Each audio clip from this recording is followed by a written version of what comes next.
Hello everyone, welcome back to my channel. আমি তন্দ্রা চক্রবর্তী। আমার চ্যানেলে আমার সমস্ত সাবস্ক্রাইবার্স এবং ভিউয়ার্সদের স্বাগত। আজকে যে বিষয়টা নিয়ে বলবো সেটা হচ্ছে আমাদের চুলের পোরোসিটি। হেয়ার পোরোসিটি আমরা যারা হেয়ার স্টাইলিস্ট, যারা হেয়ার নিয়ে কাজ করি, তাদেরকে কিন্তু জানতে হয় কিভাবে চেক করতে হয়।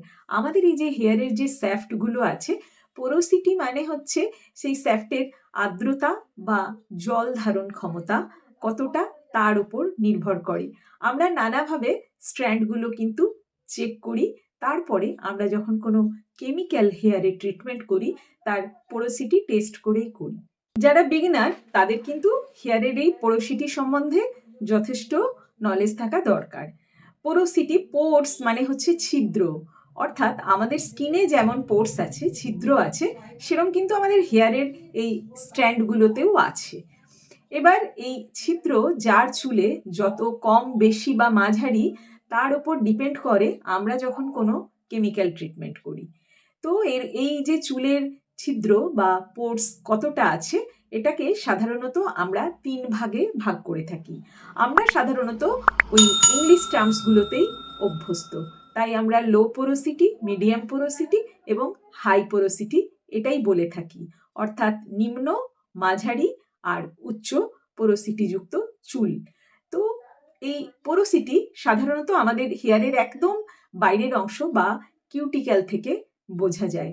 এই যে হেয়ারের এই পোর্স, এগুলো কিন্তু চুলের আর্দ্রতা বা জল ধারণ ক্ষমতা কত, সেটার ওপর নির্ভর করে। তো এটা জেনেটিক কারণে বা পরিবেশগত কারণে নানান হেয়ারের নানান রকম হতে পারে, তারতম্য হয়েই থাকে। তো এটাকে যে যে বললাম 3 ভাগে ভাগ করা হয়: লো পোরোসিটি, মিডিয়াম পোরোসিটি আর হাই পোরোসিটি। এটা টেস্ট করার কিন্তু একটা পদ্ধতি রয়েছে, যেটাকে আমরা ফ্লোট টেস্ট বলে থাকি। হয়তো আমরা একটা পাত্রে জল নিলাম, দিয়ে কয়েকটা চুলের স্ট্র্যান্ড সেখানে দিয়ে দিলাম। তো যদি দেখি স্ট্র্যান্ডগুলো একদম ওপরে ভেসে রয়েছে, তাহলে কিন্তু সেটা হচ্ছে লো পোরোসিটির হেয়ার। আর যদি দেখি ওটা মাঝামাঝি জায়গায় রয়েছে, কিছুটা গিয়ে আর নামেনি, তো সেটা মিডিয়াম পোরোসিটি হেয়ার। আর একদম নিচে যদি পড়ে যায়, তো ওটা কিন্তু হাই পোরোসিটির হেয়ার।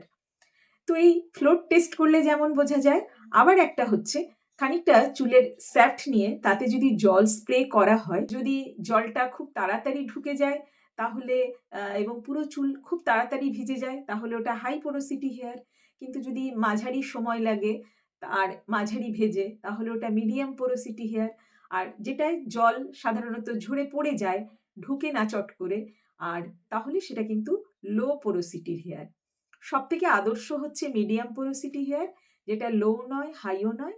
আর লো পোরোসিটিও যেমন খুব ভালো নয়, কেননা তাতে প্রোডাক্ট পেনিট্রেশন সহজে হয় না, সহজে চুল শুকোয় না। আর হাই পোরোসিটি হেয়ার হচ্ছে সাধারণত খুব উইক, খুবই দুর্বল এবং জট পাকিয়ে যায় সেই চুলে। আর মিডিয়াম পোরোসিটির যে হেয়ার আছে সেটা কিন্তু আদর্শ, সেখানে সেই চুলে খুব তাড়াতাড়ি যেরকম সমস্ত প্রোডাক্ট পেনিট্রেশন হয়, সেই চুলে খুব একটা যত্ন নেওয়ারও দরকার হয় না। কিন্তু হাই পোরোসিটি হেয়ারের ভয় পাওয়ার কিছু নেই, থাকলে সেক্ষেত্রে কিন্তু কন্ডিশনার ভালো ইউজ করে, প্রি কন্ডিশনিং করে, আর হেয়ারে একটু কেয়ার নিলে কিন্তু হেয়ার পোরাস হেয়ার অ্যাকর্ডিং যদি শ্যাম্পু, কন্ডিশনার, সেরাম ইউজ করা যায়, তো তার থেকে মুক্তি পাওয়া যায়। আমরা যে কোনো কেমিক্যাল ট্রিটমেন্ট করার আগে কিন্তু চুলের পোরোসিটি টেস্ট করে তারপর কেমিক্যাল ট্রিটমেন্ট করব। আজকের এই হেয়ার পোরোসিটি নিয়ে যে কথাগুলো বললাম, ভালো লাগলে অতি অবশ্যই আপনারা লাইক, কমেন্ট, শেয়ার করে আমাদের সঙ্গে থাকবেন। আমাদের page Tandra's makeup designing and beauty শ্যালো কাটোয়াতে ফলো করতে পারেন। আমাদের ইনস্টাগ্রাম হ্যান্ডেল টি চক্রবর্তী ওয়ানেও ফলো করতে পারেন। আর আমাদের ইউটিউব চ্যানেল তন্দ্রাস সাজাবো যতনে কাটোয়া আপনারা সাবস্ক্রাইব করে বেল বাটন অল করে দেবেন, তাহলে আপনারা আমাদের থেকে কোনো ভিডিও মিস করবেন না।